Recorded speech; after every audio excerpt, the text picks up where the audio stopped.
Hi guys, James at RampantLionReviews again for you today with another beer review. For this one we are going to head to Mallorca in the Balearic Islands off the east coast of Spain, and it's the very first time that we're reviewing a beer from there. From what I understand, this is a beer that was kind of the staple beer of the island in years gone by, and it's just been reintroduced again after disappearing for a while. So for this one we're going to have a little look at the Rosa Blanca Hoppy Lager, and this one comes in at 4.8% ABV. It's actually produced by Grupo Damm from Barcelona, who also produced the Estrella beer. So curious to see how this one turns out, and hopefully you guys enjoy my take on it as well. So a big thank you to my friend Hannah, who brought this beer back with her from Mallorca. She went over there to do some dancing and also managed to pick me up a couple of different beers to review. So yeah, always cool to try different beers from different places, and like I say, I hope that you guys enjoy my take on this one as well. So anyway, as is usual with my reviews then, I'll tell you a little bit about the brewery before we taste the beer. If you want to get straight to the tasting, just fast forward. All the usual links are in the description below. That's the brewery website, the link to my other reviews that hopefully I can do in the future from Grupo Damm. I've never done a review of Estrella actually, but hopefully we can do that. Maybe they'll release some more beers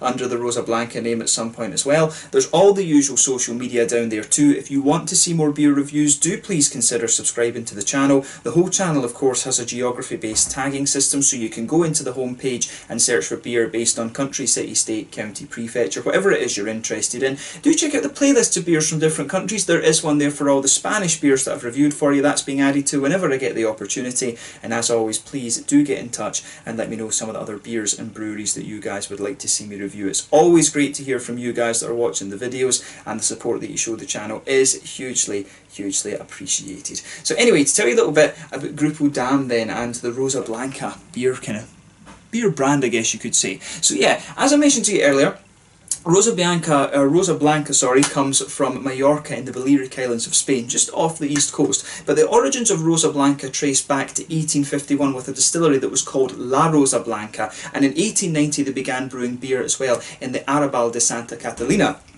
So from 1927 they began to commercialise the beer, and then it adopted the drawing of the rose on its labels that has become characteristic of the brand. And in the 1950s the name was altered slightly to simply be Rosa Blanca, basically the white rose. But the 50s were apparently the strongest time for this brewery. It was really, the beer really became a staple of the island, and they were producing a Pilsner, a Munich Helles type beer, and also a Bock as well. But from the 1960s, of course, foreign tourism started to take hold in the islands, and the international brands started to move in to kind of match the people that were coming into the Balearic Islands. But by 1998, unfortunately, the Rosa Blanca brand had disappeared completely from the island. But the beer was reintroduced in 2018, and it's currently produced in Barcelona by Grupo Damm, who are known for producing Estrella. As I remember, as I've said to you earlier, that company was started back in like 1827 by two brothers from Alsace, which is now France, but I believe maybe part of one of the German kind of speaking little regions at the time.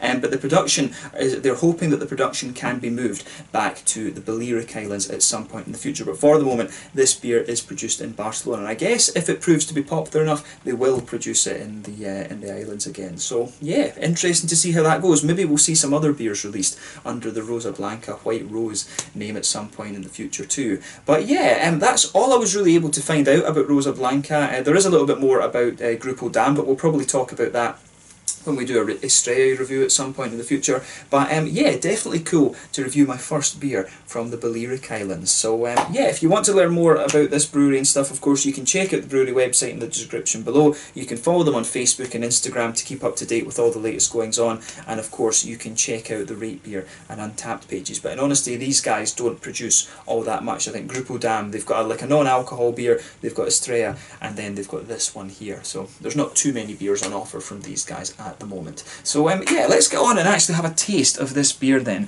So as you can see, the artwork on this is really quite nice. You know, it is kind of typical. It's probably fair to describe this as a macro beer, to be honest with you, when you consider who produces it. But the artwork, I have to say, is pretty nice actually. It is almost a little bit German in its kind of style, if you like. And if it is a hoppy lager beer, you know, it probably is going to be somewhat akin to some of these German things. It tells you a little bit about this beer brand being founded back in 1927 and things like this. So yeah, you can see there's the bottle cap on this one. I'll be adding that to my collection. The White Rose, as as you can see obviously. But yeah, nicely presented this one, Mallorca 1927. So yeah, without further ado, let's get this guy out and we will get on to the tasting then.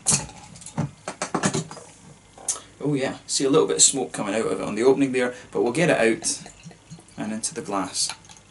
Incidentally, it says on the back of this one that there is rice in it, so I'm wondering if this has perhaps been modelled on some of the Japanese macro lager beers, and if it has, I mean the Japanese lager beers are always pretty nice actually. I'm not sure if that is common with the Spanish lagers, come to think of it, but yeah, it's interesting. It's talking about the lupulo citra, so maybe there is a bit of citra hop in here or something like that. That would be quite interesting. So we'll just need to see how we get on with this. But as you would expect from a lager beer, this one's poured a lovely kind of bright pale golden straw. You can see there's a kind of half finger of a frothy white head on this one, one or two big bubbles sticking towards the side of the glass and a few little ones just heading up towards the bottom of that head there. And if I put my fingers behind the glass, this one is absolutely crystal clear. So yeah, that's kind of interesting actually. So yeah, nothing overly surprising about this beer in terms of its appearance. So let's have a little look at the aroma then and see how we get on. Ah, you really can smell the rice out of this one. And of course, with me being a bit of a sake enthusiast as well, you know, my nose always picks up the rice straight away, but yeah, you can smell a little bit of that ricey character in this one. It's almost got a little bit of a kind of corny, biscuity note to it as well. There's a wee bit of a kind of bready quality to this one, sort of cardboardy, maybe like diacetyl kind of thing. There's definitely a little bit of that in here. I mean, in terms of the aroma, it's most definitely a macro beer. It's not a craft beer, this one. But yeah, a little bit of that sort of cardboardy, diacetyl, kind of buttery type aroma. A little bit of bread, as I said. Some biscuity notes, some kind of corny sweetness, and you can definitely smell a little bit of that kind of smoothness from the rice, in fairness too. But yeah, I like, you know, it's all right. I do like it when they're a bit more hoppy than this, but the malt base is kind of quite interesting. It's not quite as hoppy in the aroma as you would expect from when they're calling it a hoppy lager, but maybe that'll come out a little bit more in the taste. I mean, in terms of the hoppiness, you've got a little bit of grassiness here, you've got a little bit of a floral character, and you've also got some, you know, there's a little bit of that kind of lemony, citricy kind of thing that you'll get from these macro beers too. So yeah, I mean, there's nothing overly surprising about the aroma of this beer for it being like a macro lager essentially. So yeah, just take a little bit of time and enjoy that aroma, try and dissect it a little bit before you have a taste of the beer. But we'll have a taste of this one now and see how we get on. This one is the Rosa Blanca Hoppy Lager from Grupo Damm, based in Barcelona, but this beer is mainly intended for distribution around Mallorca and the Balearic Islands. So yeah, let's have a taste of it. A huge thank you to Hannah once again for making this review possible. Let's get stuck into it. Slàinte, skål, salud in Spanish, yeah.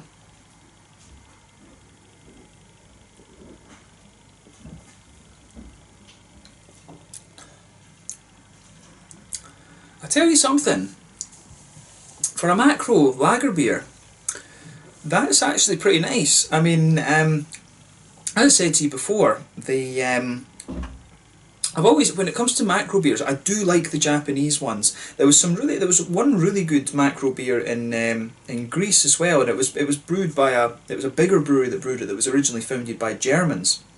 I need to ask my friend Yorgos what beer that was actually, but it was always a very nice one. And this really, in terms of a big produced beer, this is pretty decent actually. It's nice and clean actually, and you can get the rice, the kind of smoothness that the rice gives you in this one too actually. So you know, if you're in the Balearic Islands, you know, I'm sure you could get a lot worse than this. That's the thing. This is quite a nice drinkable beer actually.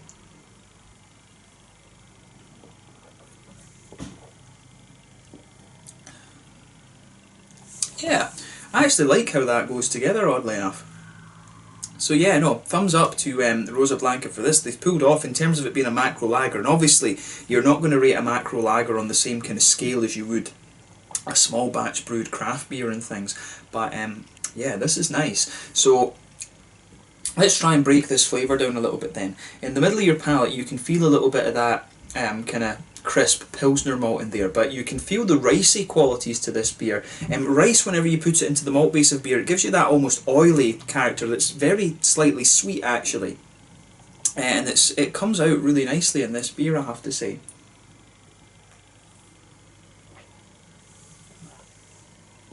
You know, it's really far more common in like Asian beers, you know, like Chang and Singha and stuff from Thailand, and the Japanese beers and stuff too. I mean, I wouldn't have expected to find rice in a beer in the Balearic Islands in Spain of all things, actually.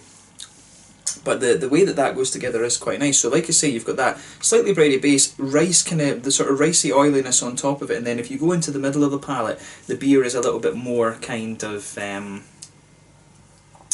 it's got a little bit of an almost biscuity quality to it as well. There is a slight kind of corny sweetness to it. I would say that the malt base in this actually comes out a lot more nicely in the flavour than it does in the aroma. The aroma is just a little bit kind of meh, but the actual flavour of this for a macro lager beer is pretty decent. So yeah, it's got a nice balance and smoothness and sweetness to it actually.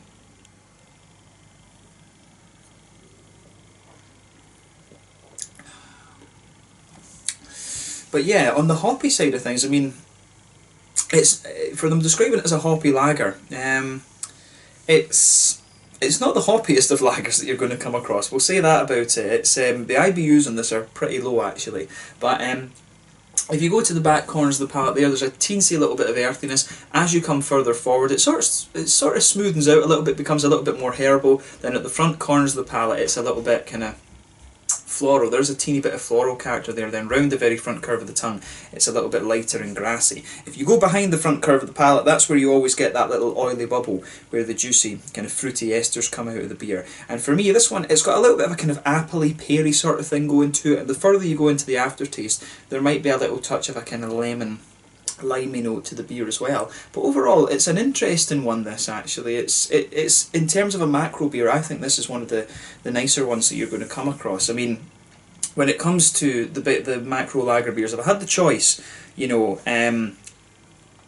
if it was the countries that I would go to for those, I quite like some of the Mexican things, Negra Modelo, or Modelo Negro, I forget exactly which way around it is. I always like that one. The Mexican lagers always tend to be quite nice as well. Pacifico Clara was another one I always remember enjoying. The likes of Sapporo and things like that from Japan are always pretty good as well. And I remember like Chang and Singha, I quite like those too. So I mean, this is quite a nice beer in terms of the macro side of things. So make of that what you will. This is mainly a craft beer channel, of course, but you know, to try something like this a little bit different is pretty cool, I have to say.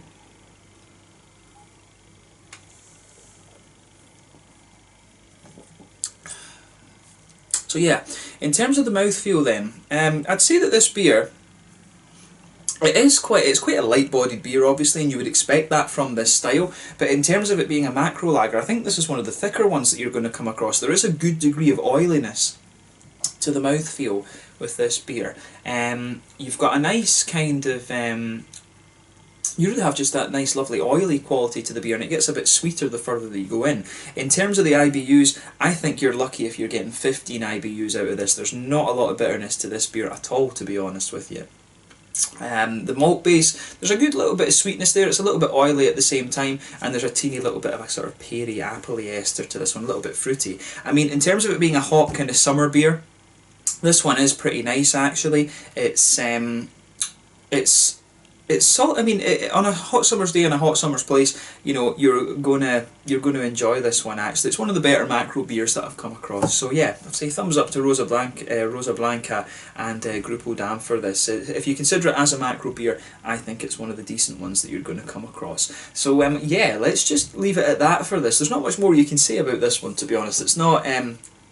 It's a well done macro beer, and it's one of the kind of cleaner and smoother ones I think you're going to come across in the grand scheme of things. I think if you like the Asian lagers, you are going to enjoy this one as well. So that's probably a good comparison to make with it. But yeah, once again, thank you for watching my beer reviews. Until the next time, please like, subscribe, share, all the usual YouTube stuff. Let me know your own thoughts on this beer in the comment section below. Let me know what your favourite beers are from Grupo Damm and Rosa Blanca and stuff like that. Do give me some other Balearic Island beer recommendations too. That would always be interesting to hear. But thank you again for watching, and I will catch you guys very soon. The Rosa Blanca Hoppy Lager at 4.8% from Grupo Damm in Barcelona, but intended for Mallorca and the Balearic Islands. Slàinte, Skål, Salud, and thanks for watching.